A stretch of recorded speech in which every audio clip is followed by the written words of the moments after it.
émission, vous serez bénis. À chaque émission, vous serez édifiés. À chaque émission, vous serez enseigné.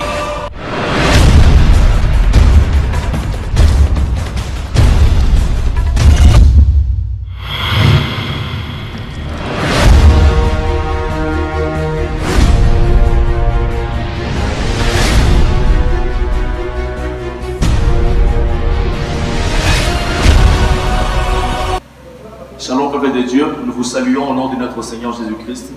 Alors nous nous retrouvons encore pour une nouvelle émission, mais avant que nous ne commencions notre émission, nous vous demandons de vous abonner massivement sur notre chaîne YouTube Espérance Show TV pour ne surtout pas rater nos émissions.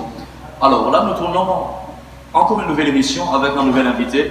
Nous parlerons d'une thématique qui, nous croyons que cela vous bénira énormément.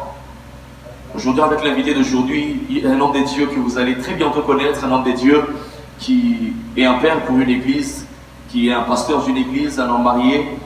Nous allons ensemble avec lui développer sur cette thématique. Alors, je vais vous laisser connaître qui est notre invité d'aujourd'hui et avec qui nous allons développer sur cette thématique. Je rappelle encore, n'oubliez pas de vous abonner massivement sur notre chaîne YouTube Espérance Show TV pour ne surtout pas rater nos émissions.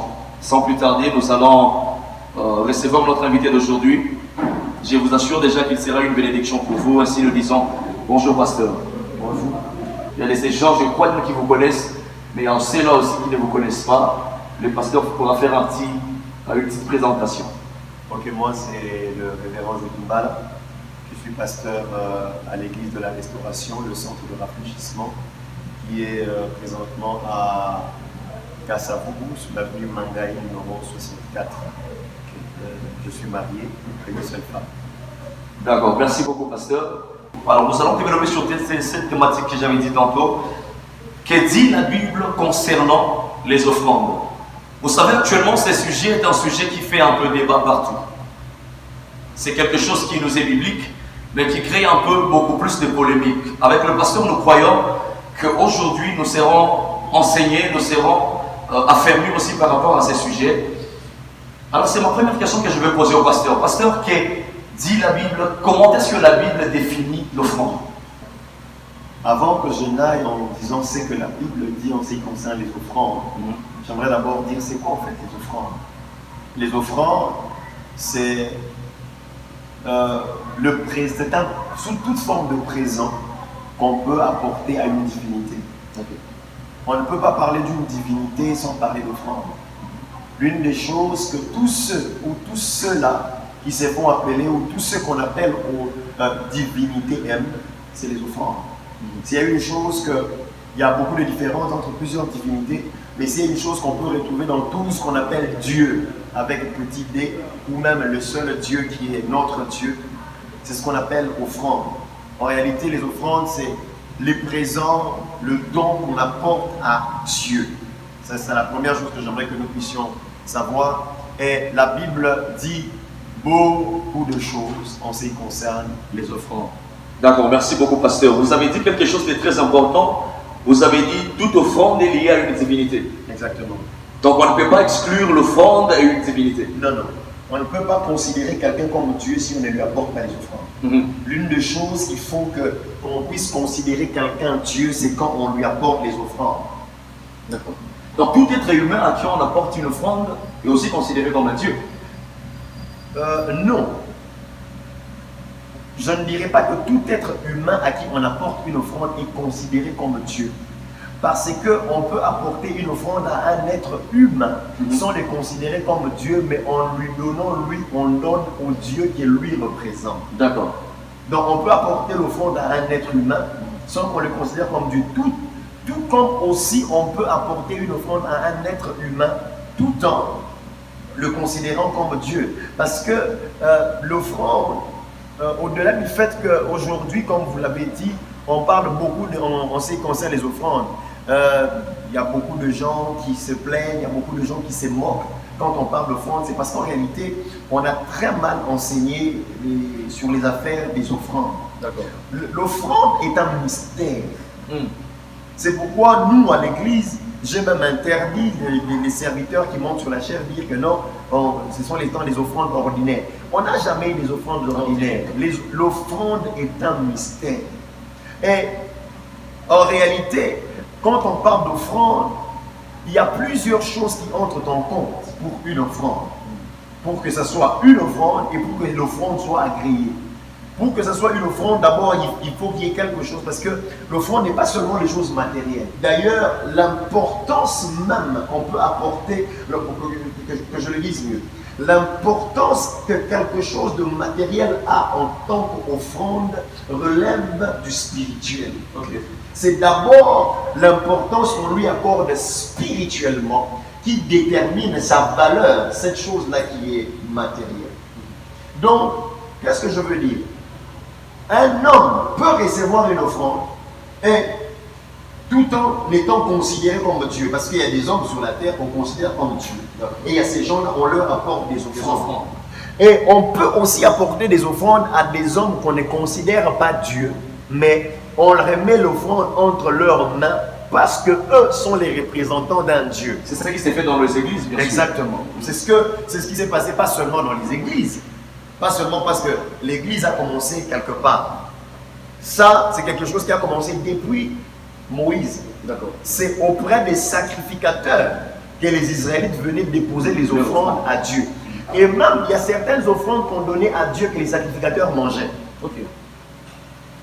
On donne à Dieu l'offrande, mais c'est les sacrificateurs qui mangent.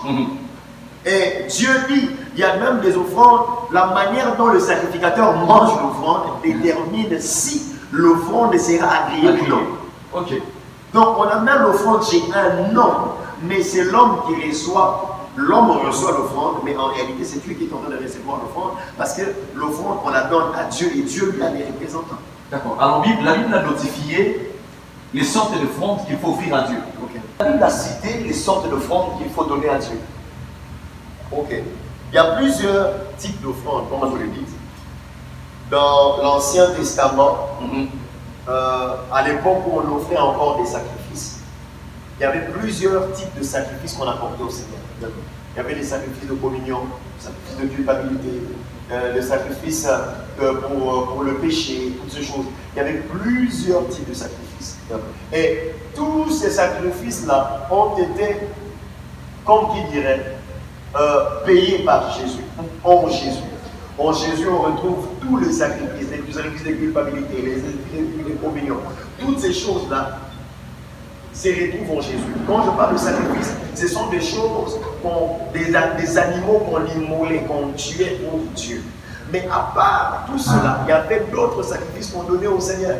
Des sacrifices en nature, des sacrifices matériels, des sacrifices en termes d'argent. Et ce sont ces choses que jusqu'à présent, que l'Église continue à faire. Il y a des choses comme là, il y a des sacrifices comme la dîme. Bon, je ne parlerai pas de sacrifices, je parlerai d'un type d'offrande qu'on appelle la dîme. Il y a des types d'offrandes, des offrandes d'amour. Il y a des offrandes aujourd'hui, il y a des souscriptions, des contributions temporelles, et la Bible en parle. Et ce sont là les types d'offrandes. Il y a plusieurs types d'offrandes qu'on donne à Dieu, mais orientées de plusieurs manières et en plusieurs noms. D'accord. Parlons de la dîme, pasteur. Vous savez, c'est aussi quelque chose de très important qui le peuple de Dieu doit connaître. J'avais une question à vous poser. Je m'étais dit, partant chez le pasteur aujourd'hui, je lui poserai cette question. Okay. Aujourd'hui, j'ai pris chez le pasteur Jodimbal. Okay. Je paye ma dîme chez le pasteur Jodimbal. Okay. Je quitte la commune de Kassavoubou, je pars, je dirais à Mongafoula, où je fréquente une autre église. Dois-je aussi donner, changer la personnalité à celui la personne à qui je dois donner mon offrande? Parce que j'ai prié chez le pasteur Jodi, j'ai donné chez le pasteur Jodi. Je suis à Mongafoula, c'est un pasteur X. Dois-je continuer à donner mon offrande chez le pasteur Jodi ou donner mon offrande là où je prie actuellement? Il y a seulement deux personnes qui sont dignes de prendre la dîme entre les mains d'une personne. Okay. Les deux personnes sont, je dirais une seule personne, le pasteur. Mais quand je parle du pasteur, je peux le scinder en deux dimensions. Le pasteur comme étant le père spirituel, ou encore un pasteur, ton pasteur personnel, la personne qui te nourrit, qui prend soin de toi.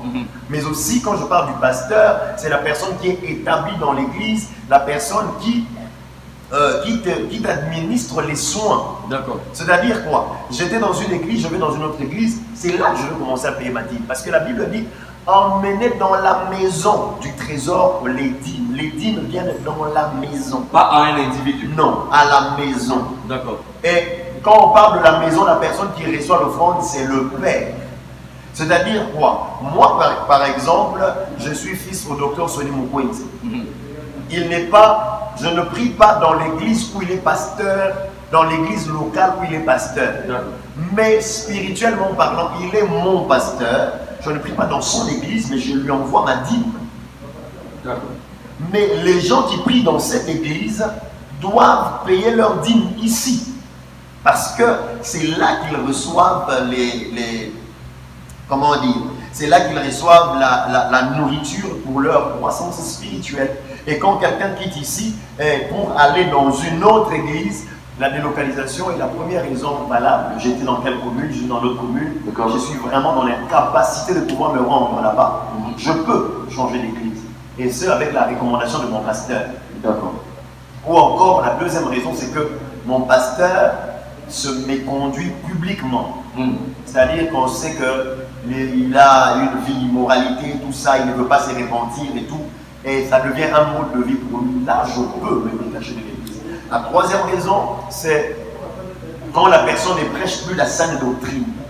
Quand la personne a oublié la Bible, le fondement des apôtres. Il faut quitter cet endroit. La troisième raison, si le Seigneur t'en donne l'ordre, le Seigneur te dit que non, je ne veux plus de toi ici et va de l'autre côté. Là, tu peux quitter. Et quand tu quittes, tu vas dans une autre église, c'est là que tu devras payer ta dîme. D'accord. Il y a une maman que je connais qui priait quelque part. C'est là où elle payait sa dîme. Mais Dieu a fait grâce à quoi nous travaillons dans la classe mi-balai. À combien nous joie salaire mi-balai. Et quittant l'église, il payait toujours sa dîme à l'église aussi Kautaki. Dans la nouvelle église où elle fréquente, donnant une dîme de l'autre côté et l'autre dîme la pasteur aussi Kazali. Est-ce que voilà, il y a des choses que les gens font selon la révélation qu'ils ont de la part du Seigneur.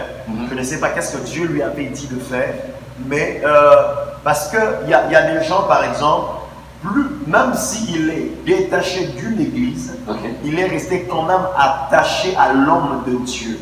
C'est-à-dire, je suis obligé, mon travail m'oblige d'aller rester à Matadi, mais je continue à bénéficier des soins, de prières de mon père qui est à Kinshasa.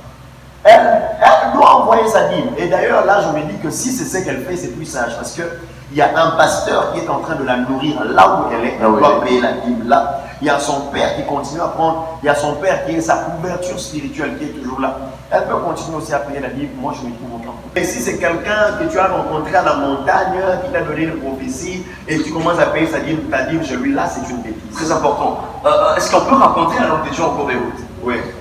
Qui, prophétisant sur vous, vous dit c'est moi si vous devez me donner votre dîme. C'est une bêtise.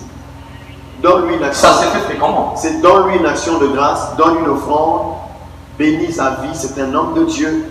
Prends une offrande, donne-lui, mais la dîme, c'est quelque chose qui, on sait exactement où est-ce que ça doit aller. Ça doit aller chez les Lévites, qui est la personne qui offre les sacrifices pour toi. C'est à lui que tu dois payer la dîme. C'est à lui que vous devez donner la dîme. D'accord. J'espère que ceux qui suivent l'émission ont compris concernant la dîme. Nous revenons, parlons de l'offrande en généralité. J'ai connu un homme qui m'a dit un jour, frère Aaron, moi je ne donne plus mon offrande à l'église. Je lui ai dit pourquoi. Il dit, je ne sais pas ce que le pasteur fait avec l'offrande que je donne.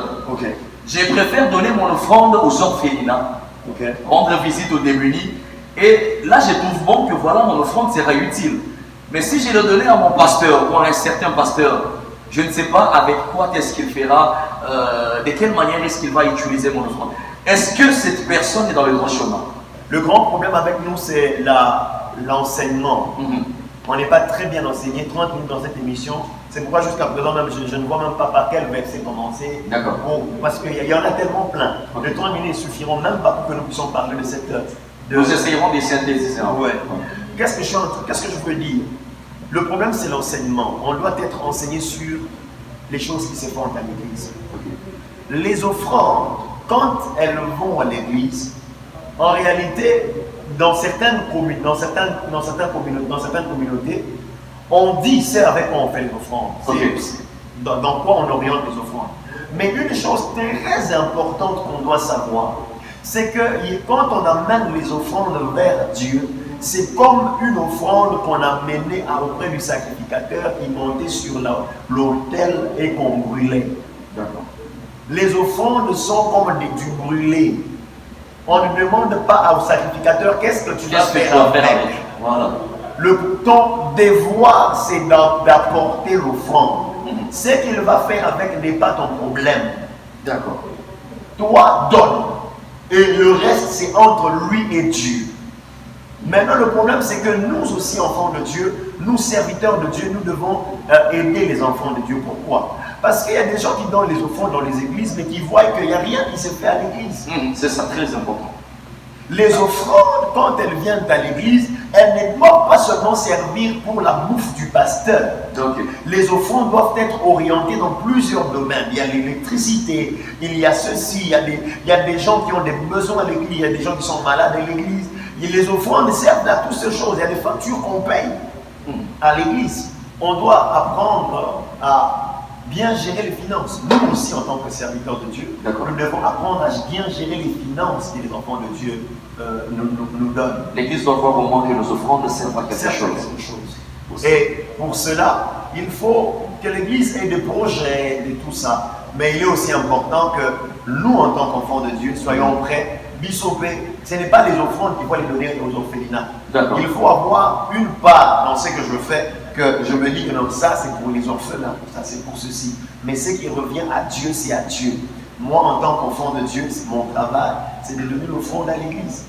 Mais seulement, il y a une chose aussi, quand on a par exemple fait un appel de fonds particulier, on dit que donnons l'argent parce qu'on veut acheter un baffle.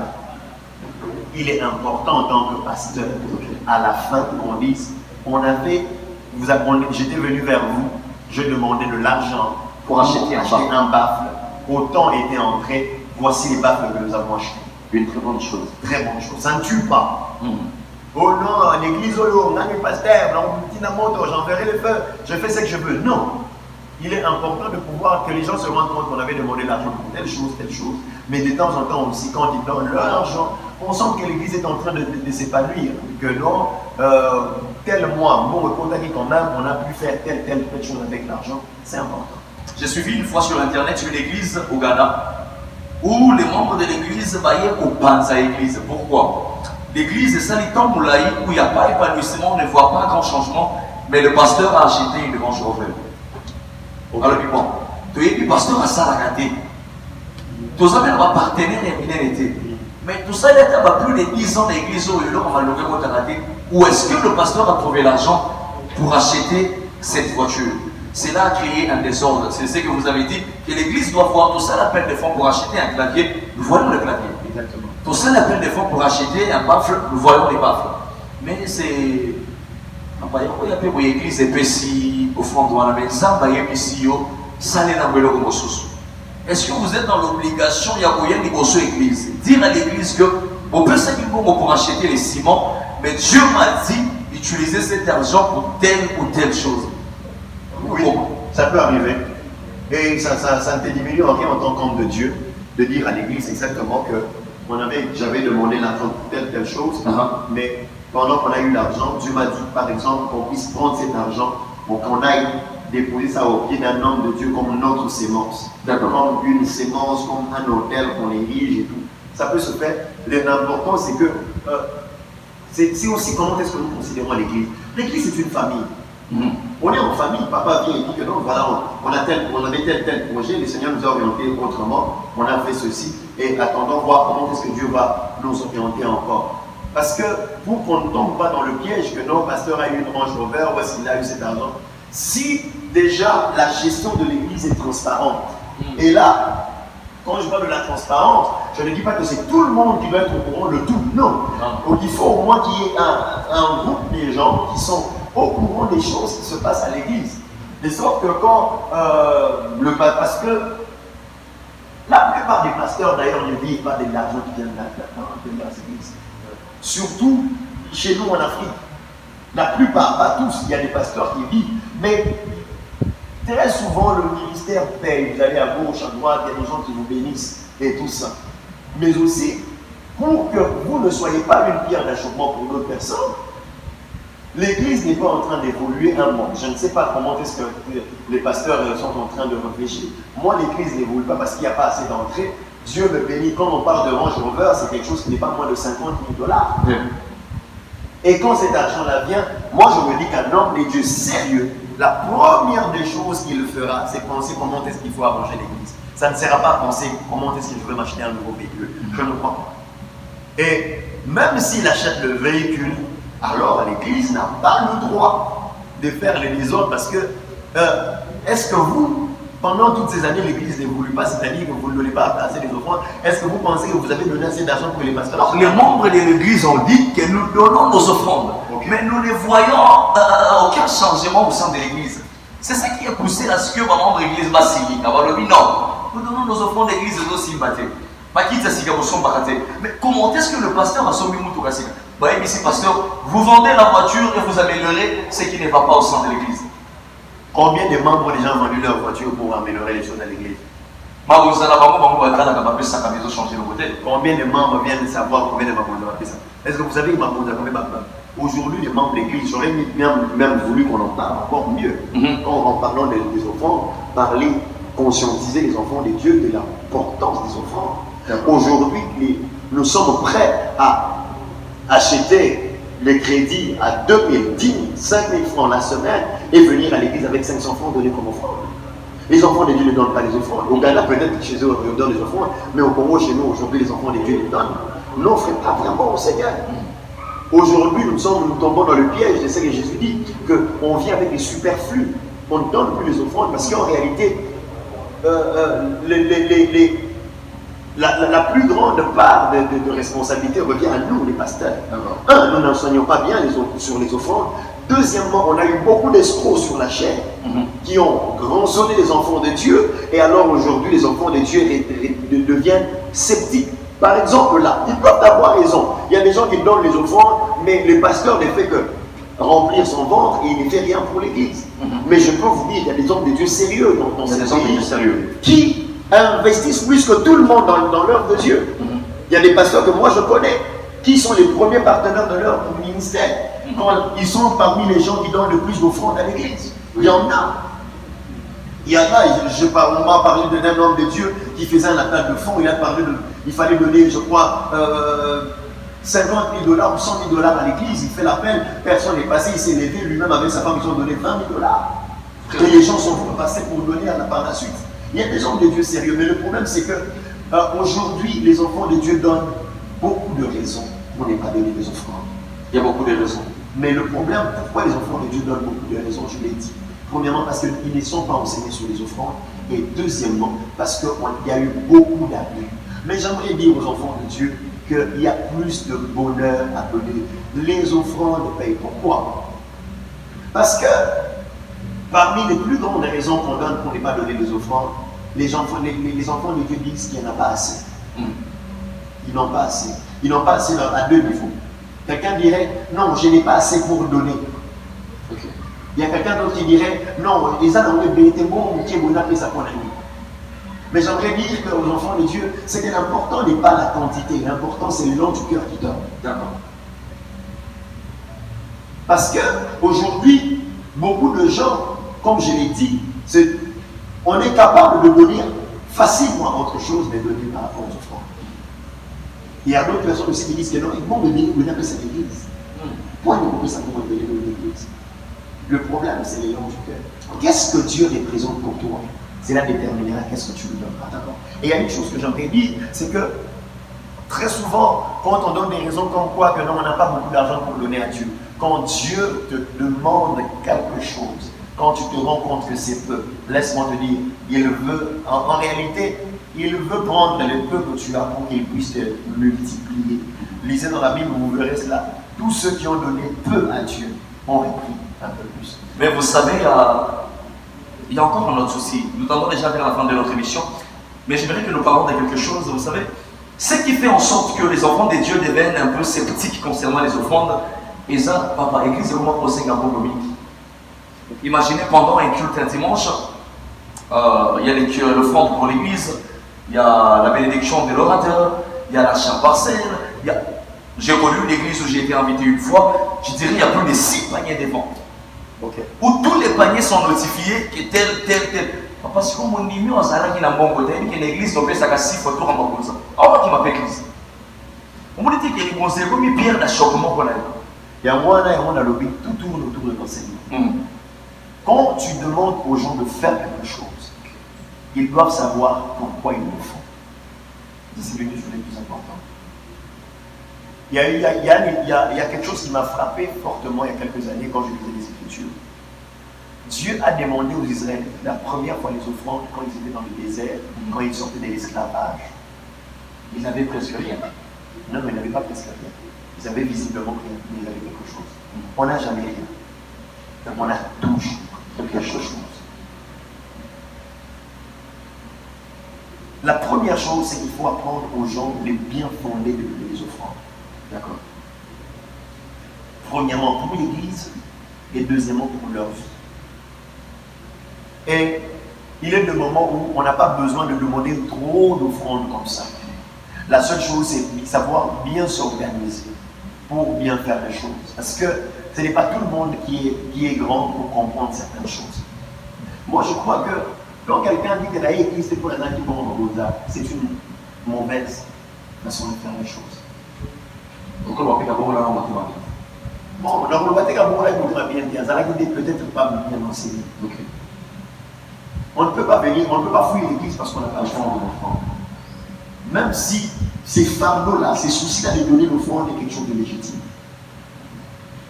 Donc, qu'est-ce que je veux dire? C'est que il faut d'abord que les enfants de Dieu comprennent pourquoi il faut donner. Ok. Pourquoi donner à Dieu? Parce que il y a plusieurs principes attachés au donner.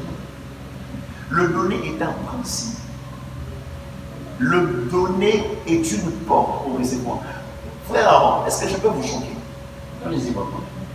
La prière ne donne pas l'argent. Ok. Aujourd'hui, je parle de l'argent parce que dans l'ancien temps, on donnait les offrandes, il y a un tabac, mais chez nous, on donne un peu toutes ces choses. Okay. L'élément principal des offrandes aujourd'hui chez nous, c'est l'argent. Même si on peut donner les biens matériels. Mais j'aimerais vous dire que la prière ne donne pas l'argent. L'argent vient avec le donner. Il y a des choses qu'on ne reçoit pas en prière. La prière n'est pas une clé passe-partout. Okay. Il y a des portes qui ne s'ouvrent pas par la prière. Il y a des choses qui s'ouvrent par le donner. Quand tu donnes, tu reçois. Écoutez, je vais vous donner un exemple. Mais comme le cas pour lire encore, c'est pas ça. Dans Genèse, la Bible parle du temps où Dieu avait créé le ciel et la terre.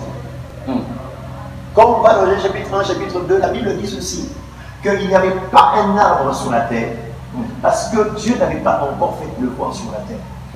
Il n'y avait pas un arbre sur la terre, parce que Dieu n'avait pas encore fait pleuvoir sur la terre. Mais la Bible dit que Dieu a fait lever le soleil sur la terre. Il y a une vapeur qui est montée. La vapeur monte, et quand la vapeur est montée, la pluie est tombée. Est-ce que vous savez que la pluie, quand elle tombe, elle ne vient pas du ciel? Elle vient d'où cette pluie? La pluie vient de la terre. Bon, c'est cette vapeur qui monte, qui crée la pluie. La pluie vient de la terre. Ah oui. Mais la pluie, aussi longtemps qu'elle est sur la terre, elle ne sait pas donner des arbres. L'eau était dans la terre. La Bible dit que Dieu a... La terre était remplie d'eau. L'eau remplissait la terre. Dieu a séparé l'eau de la terre et l'eau qui était en haut et l'eau qui était en bas. La terre était devenue sèche. Mais malgré que la terre était sèche, il y avait quelques gouttes d'eau dans la terre. Mais les quelques gouttes d'eau de la terre, aussi longtemps qu'elle était encore dans la terre, elle ne bénissait pas la terre. Okay. C'est quand cette petite partie d'eau est montée au ciel que cette eau a commencé à bénir la terre. Wow. Il y a certaines sommes d'argent dans nos poches. Aussi longtemps qu'elle restera entre nos mains, elle ne bénira jamais. Vous n'avez jamais entendu parler de l'histoire de la femme, de la veuve. La Bible dit, Élie vient chez la veuve. La veuve dit, c'est que j'ai. Si je mange, je vais mourir, je vais mourir. Il y a certaines choses aussi longtemps que tu les gardes, elles t'attirent la mort. Ok. Il y a certaines choses aussi longtemps qu'elles restent entre tes mains, elles vont t'attirer la mort. La mort. La seule chose à faire pour que la même chose commence à te bénir, cette même chose qui devait nous. Elle a dit quoi? Je mangerai, je mourrai. C'est qu'on mange, qu'on meurt, c'est quoi? C'est un poison. C'est un poisson. Elle a dit, je mangerai, je mourrai. Alors ne mange pas. Le prophète lui dit, toi si tu manges de poison, tu vas mourir. Mais moi si je mange de poison, je vais vivre. Amène-moi le poison. Et aussi, à l'instant où la chose est tombée entre les mains de Dieu, la Bible dit que l'huile n'a plus manqué dans la maison. Qu'est-ce qui se passe? Quand on a, écoute-moi, quand tu as très peu entre tes mains, sache que c'est une sémence. Ça, j'ai entendu ça de la bouche du pasteur à Tante. Ok. Quand tu n'as presque plus rien, c'est une sémence. C'est une sémence. La Bible dit ceci, à celui qui a, on donnera. Mais à celui qui n'a pas, on notera même les peu qui l'ont. Comment est-ce qu'on va compter quelque chose qui n'a pas? C'est-à-dire quoi? On a toujours quelque chose.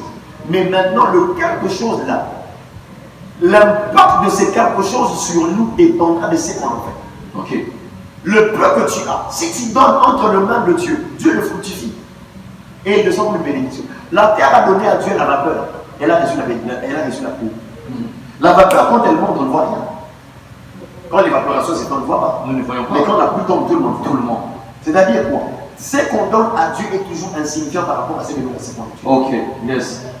Le problème, c'est qu'on ne comprend pas. On pense que quand on demande les offrandes, on nous console. Non. La Bible dit, cette fois-là, je te dis, Malachie. Malachie chapitre 3, le verset 10. La Bible est claire là-dessus. À partir, on peut même lire à partir du verset 1er, le verset 8, pardon. Un homme trompe-t-il Dieu? Car vous me trompez, et vous dites en quoi t'avons-nous trompé? Dans les dîmes et les offrandes. Vous êtes frappés par la malédiction et vous me trompez, la nation tout entière.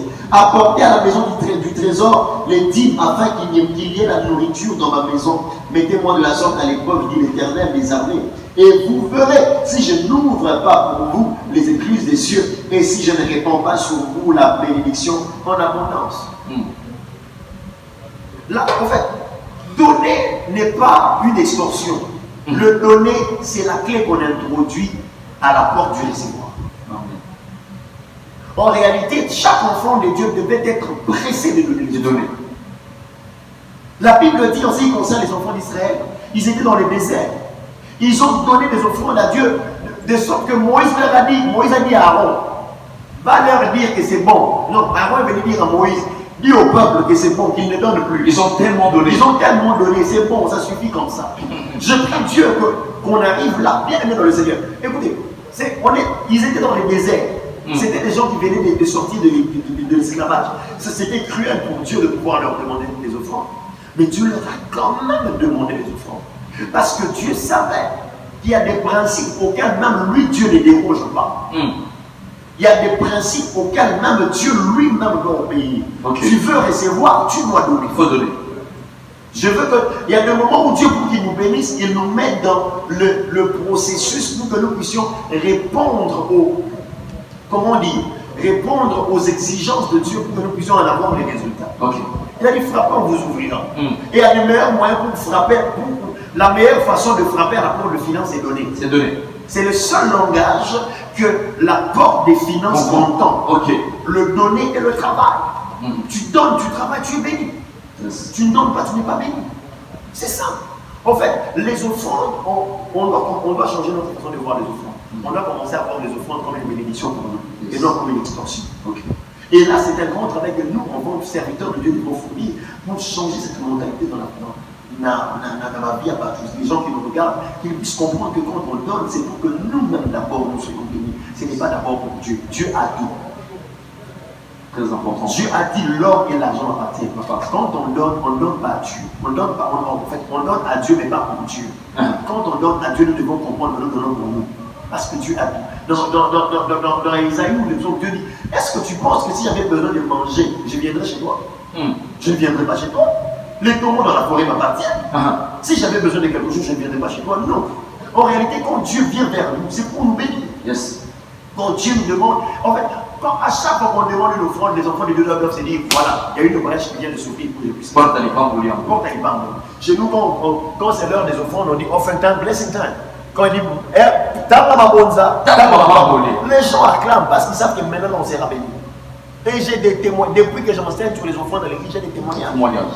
Les gens donnent. Et eux-mêmes se disent que nous, depuis un temps, pourquoi? Parce que la Bible dit que Dieu donne la sémence au semeur et il lui donne le pain pour sa nourriture. Okay. C'est au semeur qu'on donne la sémence. Yes. Si seulement tu te pointes à la position des semeurs, tu es en train de dire à Dieu, viens me donner à moi. Et quand Dieu vient donner la sémence au semeur, il s'arrange de ne pas seulement lui donner la sémence, de peur qu'il puisse manger la sémence. Dieu lui donne la sémence et lui donne du pain pour lui dire que non, ça sème et ça mange. Yes, Dieu s'arrange toujours. Si tu te tiens comme un semeur, tu auras la sémence. Il donne la sémence au semeur et il lui donne le pain pour sa nourriture. Et Dieu aime que nous puissions servir. Et Dieu nous attend à cela. Donner les offrandes, c'est une bénédiction pour nous.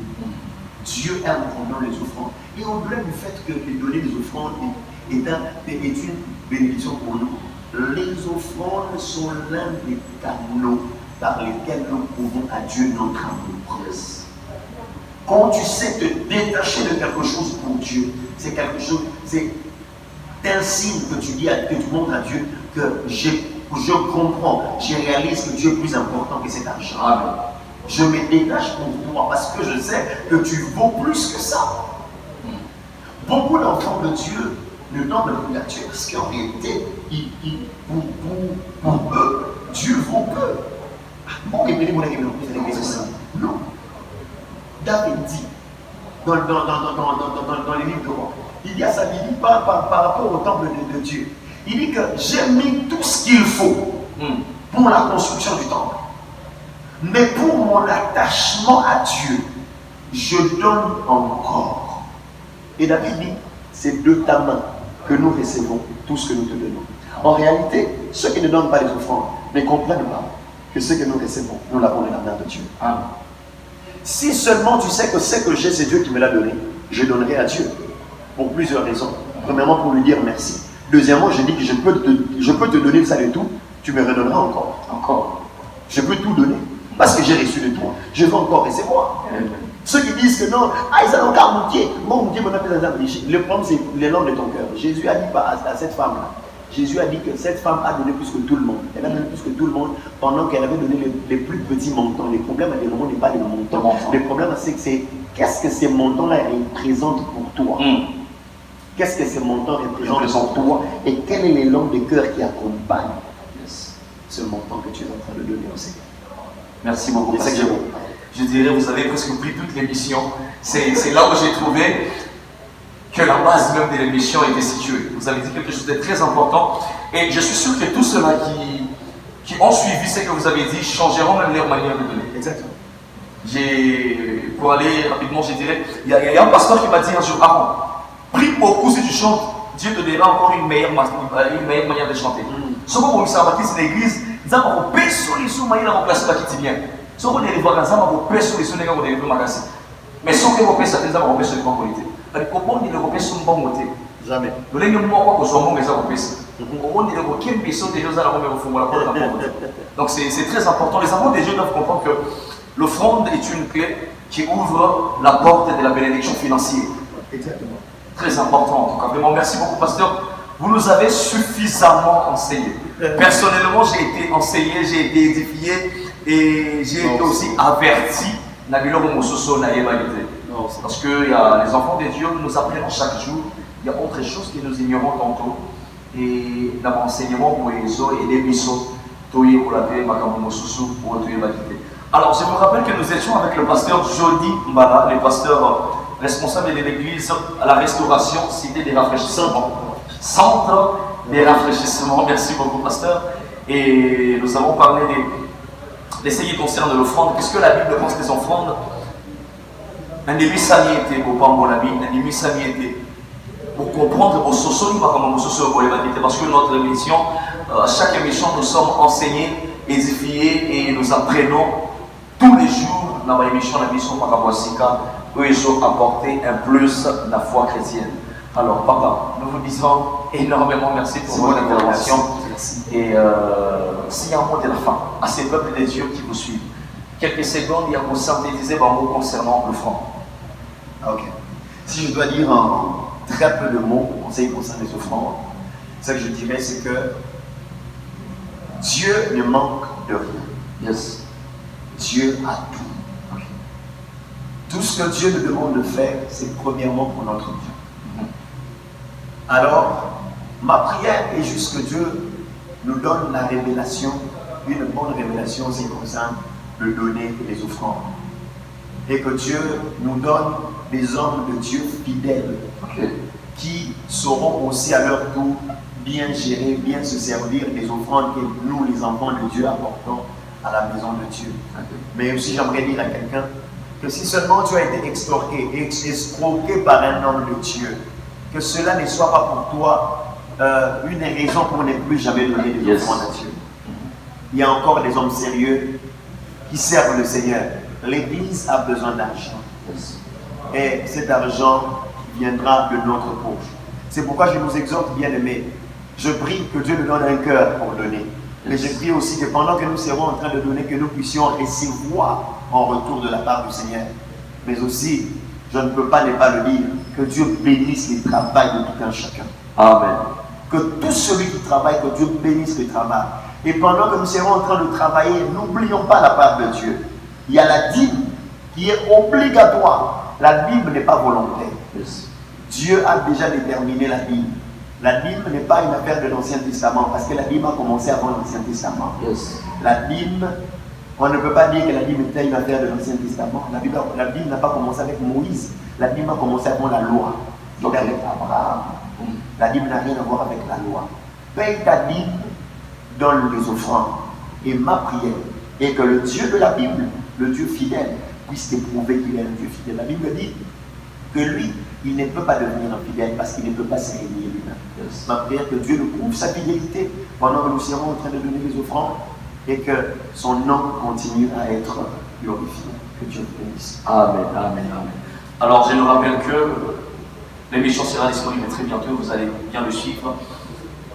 N'oubliez surtout pas de vous abonner. Vous ne savez pas l'immense joie que j'ai d'apprendre ce que j'ai appris aujourd'hui et je crois que vous avez aussi été bénis. Alors abonnez-vous massivement sur Espérance Show TV pour ne surtout pas rater ce genre d'émission parce que cela contribue aussi à votre épanouissement spirituel, à votre connaissance spirituelle, tout ce qui concerne les choses de Dieu. Alors nous vous disons à très bientôt pour une nouvelle émission, mais je ne peux pas finir cette émission sans passer premièrement mes salutations à notre invité, le pasteur Jeudi Bala. J'ai 6 saluts des yeux. Alors mes salutations à l'homme derrière la caméra, la géante éco-image. Mes salutations à Espérance Ibongo, la Congolaise. Mes salutations à Yobé Wadbele, Mami Bossali, ainsi qu'à toute la famille Mangoto. Je vous salue au nom de notre Seigneur Jésus-Christ. N'oubliez pas de vous abonner. À chaque émission, vous serez enseigné. À chaque émission, vous serez édifié. Et à chaque émission, vous serez béni. Que Dieu vous bénisse et nous vous disons à très bientôt.